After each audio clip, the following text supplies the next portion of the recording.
Hello dear students, friends, welcome. இந்த வீடியோவில் 10th public exam எழுதிட்டு தங்களுடைய மதிப்பெண்ணுக்காக காத்திருக்கக்கூடிய தேர்வு முடிவுக்காக காத்திருக்கக்கூடிய அந்த மாணவருக்கான மிக முக்கியமான அப்டேட் தான். ஸோ எல்லா ஸ்டூடெண்ட்ஸும் டைட்டில் வந்து பார்த்துருப்பீங்க. ஸோ 10th பப்ளிக் எக்ஸாமில் ஓவராலாக 99.5% வந்து பாஸ் ஆகிருக்காங்க. அதிலும் குறிப்பாக அனைத்து பாடங்களையுமே சென்டை வந்து பார்த்திங்கன்னா 61,499 பேர். இது சான்ஸ் இருக்கா, இது வாய்ப்பு இருக்கா, இது எங்கே அப்படின்னு நம்ம வந்து பார்க்குறோம். இதுக்கு நடந்திருக்கு. இது வேறு எங்கேயுமே இல்லை, நம்முடைய நியர்பை ஸ்டேட்டு கேரளாவில் தான். 2 நாளைக்கு முன்னாடி கேரளாவில் 10th உடைய ரிசல்ட்ஸை வந்து பப்ளிஷ் பண்ணாங்க. அங்கே தான் இந்த மாதிரியான மாணவர்கள் வந்து மதிப்பெண் வந்து எடுத்திருக்காங்க. ஓவராலாக கேரளாவில் ஃபுல்லாக 99.5% பாஸ் ஆகியிருக்காங்க. கிட்டத்தட்ட 4,26,697 பேர் எக்ஸாம் எழுதினதில் வெறும் 2,114 பேர் மட்டும்தான் ஃபெயிலு.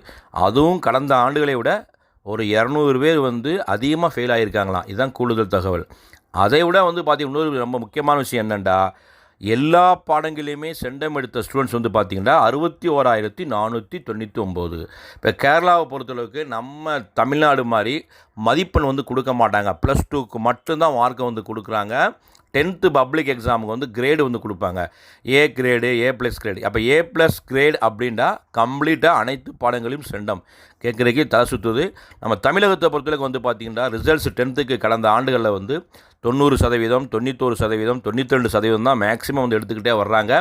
ஸோ இந்த ஆண்டு வந்து பார்த்திங்கன்னா மேக்ஸிமம் 94லேருந்து 95% ரிசல்ட்ஸ் வர வாய்ப்புகள் இருக்குது. காரணம் என்னென்னா, வினாத்தில் வந்து எளிமையாக இருந்துச்சு. அதே மாதிரி முழுமையான மதிப்பெண் எடுக்கக்கூடிய மாணவ மாணவிகள் லாஸ்ட் இயர் கிடையாது. லாஸ்ட் இயர் வந்து 499 மட்டும்தான். இன்கேஸ் என்றைக்காச்சும் 500 எடுத்தாங்கன்னா ஏதோ ஒரு மாணவ மாணவிகள் ஏதாவது ஒரு வருஷம் மட்டும்தான் எடுப்பாங்க. ஆனால் கேரளாவை பொறுத்தவரைக்கும் வந்து பார்த்திங்கன்னா 61,499 பேர் அனைத்து பாடங்களையுமே சென்டம் எடுத்திருக்காங்க. ஸோ இதனால தான் கேரளாவில் வந்து பார்த்திங்கன்னா இந்தியாவிலேயே அதிகமான கல்வியறிவு கொண்ட மாநிலமாக கேரளா இருக்குது. ஸோ இதே மாதிரி ரிசல்ட்ஸ் தமிழ்நாட்டிலும் வரணும் நீங்கள் ஆசைப்பட்றீங்களா? உங்களுடைய கருத்துக்களை பதிவு செய்யுங்க.